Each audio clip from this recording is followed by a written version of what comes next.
talagang kinakailangan unconditional na cash transfer na yan. Okay, may follow-up ka tungkol dun sa BICAM? Bakit ina-expect niyo po ba na magiging election budget tong 2025 budget? Wala, pinangungunahan ko na kasi sabi ko nga masyadong personal yung nangyari sa akin nung nakaraang taon talagang minasama ko ng todo-todo. Kaya ayaw niyo na maulit yun, ma'am. Ayoko nang maulit, lungkot-lungkot ko dun sa nangyari. Anyway, other issue, ma'am. Alam ko malapit ho kayo kay Senator Bato de la Rosa and Senator Bongo dahil kayo yung sabay-sabay nung pumasok dito sa Senate. Any comment on the serious allegations doon sa House Quad Committee against Senator Bato, Senator Bongo, and former President Rodrigo Duterte? Sa totoo lang, hindi natin mapagkakaila na napakahalaga ng mga ibinunyag sa Quadcom. So there's very valuable testimony there, and even if aspersions have been cast on the credibility of a former detainee holding said, dapat natin balikan ano talaga ang pakay ng legislative investigation. Dapat in aid of legislation. Hinahanap ko kung ano ang batas na papaltan, babaguhin, dadagdag para rito. So, yun lang ang iniisip ko. Yung tungkol naman kay Senator Bato at pinopose nga, nandun ako nung DSWD, di ba? Nandun kayo sa labas, pagkatapos. Narinig ko na nag-propose nga na magkaroon ng Senate investigation. Kinakabahan ako na masabihan na self-serving. Tapos mag-uumpugan lang kami ng ulo ng Congress. Ang akin kasi, maliwanag dapat na yung yung hatian ng trabaho ng tatlong sangay ng ating pamahalaan. Ang maganda siguro, palibasa marami na tayong nasakop ng mga katibayan, dali na natin sa korte kapag sapat na.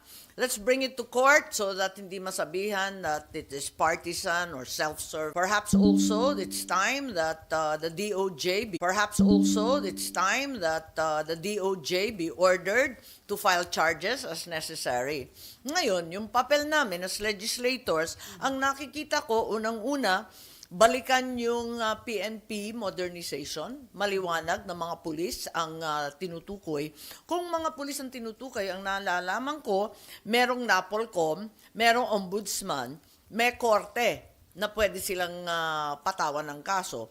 Ang pinakamahalaga dyan siguro yung IAS, yung IAS na sinasabi.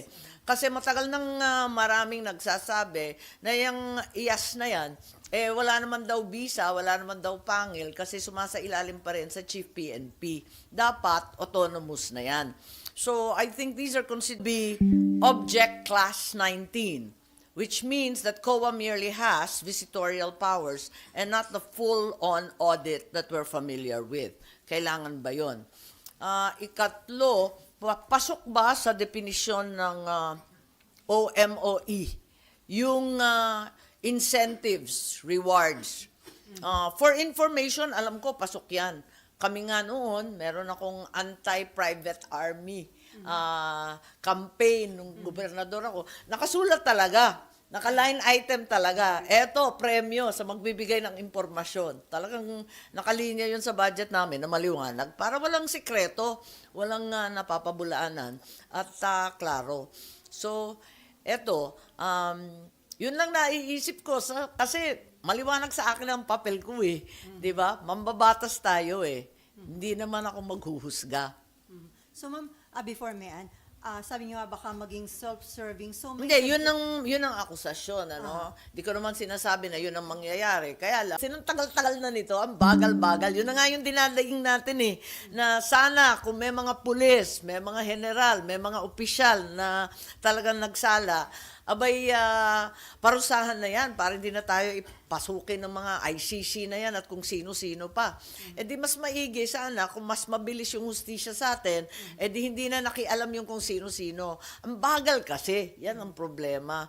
So, huwag na natin pabagalin, diretso na natin sa korte at magsumigasig sila. Yung DOJ, pursue all these cases, file them as quickly as possible, and make certain that we have swift justice finally. So ma'am, sabi niyo nga, may mga ilang program na talagang may reward system, pero acceptable ba na magkaroon ng reward? Ayun naman, ibang level naman yon. Yung pag nakapatay ng drug suspect, yun hindi na acceptable yun, ma'am, di ba?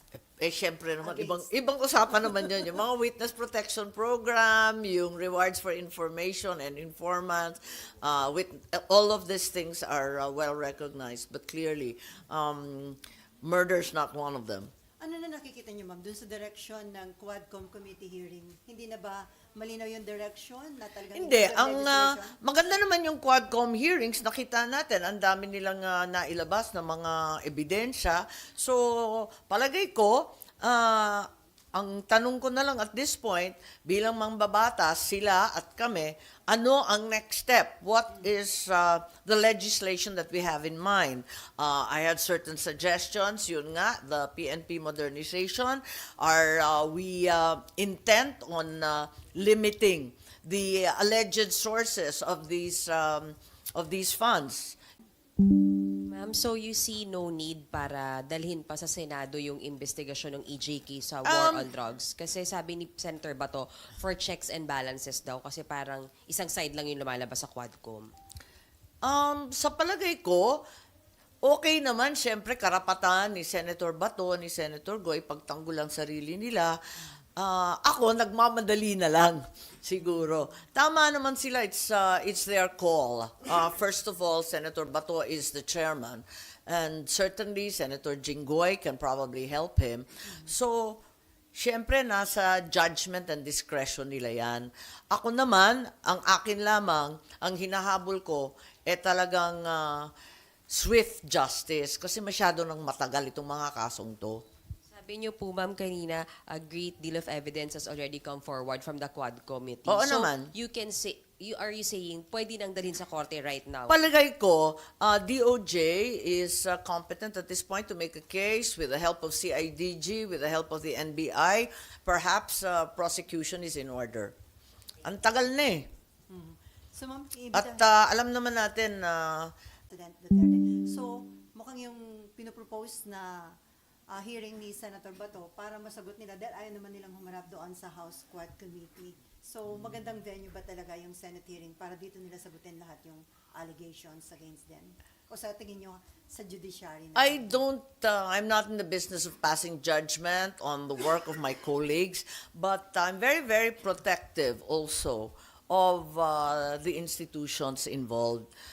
Yung trabaho ng Senado, trabaho ng Senate, iba yung trabaho namin sa korte. At sa palagay ko, maaari nang dalhin sa korte to para matapos na. We can put it behind us. All those who need to be punished should be punished as quickly as possible. And we have to come to an end of this blame-saying and finger-pointing. Any related question? Okay, about politics na sir. Ma'am, paano mo i-handle ang iyong campaign considering na nag-decide ka nga na huwag sumama doon sa alyansa ng bagong Pilipinas? Hindi ko pa alam. The short answer is, it's going to be a work in progress at eto nga, sa ngayon, ang alam ko, umaasa po ako sa lokal at hindi naman ako nawalan ng partida, NP pa rin ako, hindi naman ako nag-resign sa pagiging national. Maria, Si Pia. oo, ako, si Camille at si Pia. Pero yung dalawa, talagang kasama sila doon sa administration na slate. Yes, yun ang pagkaintindi ko. Pero open ka, ma'am, na minsan sumama sa kampanya ng alyansa. Alam mo, depende sa lokal. Minsan naiilang ako, mas mahirap talaga yung sa lokal. Kasi 5 yung partido sa alyansang yan. Tapos may 3 yata doon sa iba pang mga alyansa. Ang problema sa lokal, mismo sa isang alyansa, nag-aaway-away, di ba? Linagyan ng kalaban ng isang partido within the alliance, ha? So, nag-aaway-away pa rin. Lahat naman yan, kaibigan natin, talagang parating problema para sa isang tumatakbo for a national position na wag maipit sa lokal. Ito mas malala kasi nga supposed to be alyansa pero laban-laban din. So, hindi maiwasan, ma'am, kasi nga, Para sa akin mas mahalaga yun na talagang hindi ka ni Mayor Along malapitan na sadyang NP. Orange na orange nga yung buong auditorium kaya nagpalit din ako. pero ma'am, highly magdidepend ka ba sa social media o yung traditional pa rin na... Alam mo, pinag-uusapan nga namin yan kung ano ang klase ng kampanya. Kasi napansin ko, sa maraming lugar, ang ating kabataan tinatamad ng sumali sa mga rally, kahit pa binibigyan ng sasakyan, kahit pang talagang may pagkain at komportable, mas hilig pa nila manood na lang ng social media. Siguro dahil dito, marami ring artistang tumakbo. Ayan, di natin maiwasan. Takbo ng takbo, yan ang ating batas Lahat pwedeng tumakbo. Ma'am, may patanong. Pero may karapatan rin naman tayo sa mga gusto natin, sa hindi natin gusto, na tumakbo rin, papalayo. Effective ba, ma'am, yung mga ginagawa niyo? Di ba nakita ko sumasayaw kayo with some mga taga-show? Wala, kalokohan lang, walang magawa. Pan-relax sa Senate media. Ganon. Anyway, Ma'am kay Nim Farabelo, bilang chair daw ng Electoral Reforms Committee, magpapatawag daw ba kayo ng public hearing tungkol sa issue sa Miro? So mukhang yung 2 local partners at saka yung Miro managed to produce 20 billion, which is over and above the contract price of 17.88 billion. I understand that the COMELEC deems this sufficient and in fact in excess of the actual contract price. 10% higher is the credit line. So the individual companies are under contract as a joint venture and solidarily liable. So kahit mawala yung joint venture dahil isang partido ay lumabas, the COMELEC can continue to enforce the contract against any and all of the companies forming the joint venture. This is my understanding. I haven't spoken to any of them personally, but this is what I gathered from the latest news as well as the resolution of COMELEC. So right now, wala kayong nakikita na pangangailangan na magsagawa ng... Mukhang tuloy-tuloy naman sila at may kakayahan naman. May credit line nga ng 20 billion, lampas-lampas nung kinakailangan para sa kontrata. So, sa palagay ko, hindi tayo magkaka-issue dyan. Anyway, ma'am, yung grupo ho ni na dating ni retired Senior Associate Justice Antonio Carpio, Yes. lumapit ho sila sa High Tribunal at doon sa kanilang i-final, sinasabi nila na si Finance Secretary Ralph Recto has committed technical... Akin, ang saligang batas, linilimitahan yung kapangyarihan na yan sa presidente, sa SP, sa speaker, sa chief justice, and the heads of the constitutional commissions. Pwede sila mag-augment ng any item in the GAA for the respective offices from savings. Pero wala naman dun sa listahan na yung PhilHealth. Ikalawa, dun sa special provision of the unprogrammed appropriations, ang sabi, pwedeng i-avail kapag may fund balance or remainder resulting from the reduction of reserve funds, taking into account the disbursement of reserve funds, taking into account the disbursements of prior years. Ibig sabihin, ang dami-dami pang utang, ang dami-dami pang nangangailangan, ang dami pang nakapila sa PhilHealth. Paano masasabi na may savings or reserve funds or excess or kung ano-ano pang extra funds? Wala namang excess doon. Ikatlo, ang liwa-liwanag para sa akin doon sa Universal Healthcare Law. The excess of the PhilHealth Reserve Funds will be used only, eto na, for the program's benefits, to increase the benefits and to decrease the amount of the members' contributions. So hindi pwede siyang galawin. Kapag napasok na yan sa PhilHealth, kahit ang gobyerno pa ang nagbayad para sa unemployed at iba pang nangangailangan, pag napasok yung pera sa PhilHealth, parang SSS, parang GSIS, ang may-ari na lamang ng pondo niyan ay yung miyembro, period. Kaya magagamit na lamang yan para ng isip. Pero yan ang pwede nilang gawin sa perang yan, sa 90 billion na yan. Hindi nila pwedeng lipat-lipatin yan. So clearly may violations, ma'am. Palagay ko, may problema talaga. Para sa akin, sa pagkaintindi ko, to my limited knowledge, clearly, Justice Carpio and the rest who have filed cases probably have studied the matter in greater detail. But on its face, from what I know, it's apparent to me that this is a wrongful transfer. Isa ho sa mga prayer nila, ideklarang unconstitutional yung provision sa 2024 General Appropriations Act na nag-authorize nung transfer. Sino ba nagpalagay nung provision na yun? Yes, isa pang malaking tanong yan, yung special provision on unprogrammed. Kasi naging isang, ano ba tawag dyan, parang naging alamat na yung unprogrammed sa ating, sa GAA natin. Hindi natin maintindihan kung paano binagsak, pati yung mga foreign assisted projects, ginawang zero. At lahat ng pera, yung counterpart natin, linagay sa unprogrammed. Hindi naman yata pwede yan. Yung Universal Healthcare Act is very clear. No portion of the reserve fund or income, duda ako. So kung violation ng UHC law, may mananagot from PhilHealth and pwede pong maibalik, ma'am, kaya yun, yung na-transfer na funds. Yun ang malaking problema yan kasi hindi po pwede yan at siguro tama nga yung special provision na yan, balikan din natin yung sa unprogrammed. Kasi ang alam ko, hindi naman pwedeng ibagsak ang mahahalagang flagship project diyan na lamang ala chamba sa ating unprogrammed. Lumobo yung ating unprogrammed, nakakagulat nga Ma'am, may patanong pa lang din dito si Nympha. Magiging issue daw kaya pagdating sa BICAM yung OVP budget?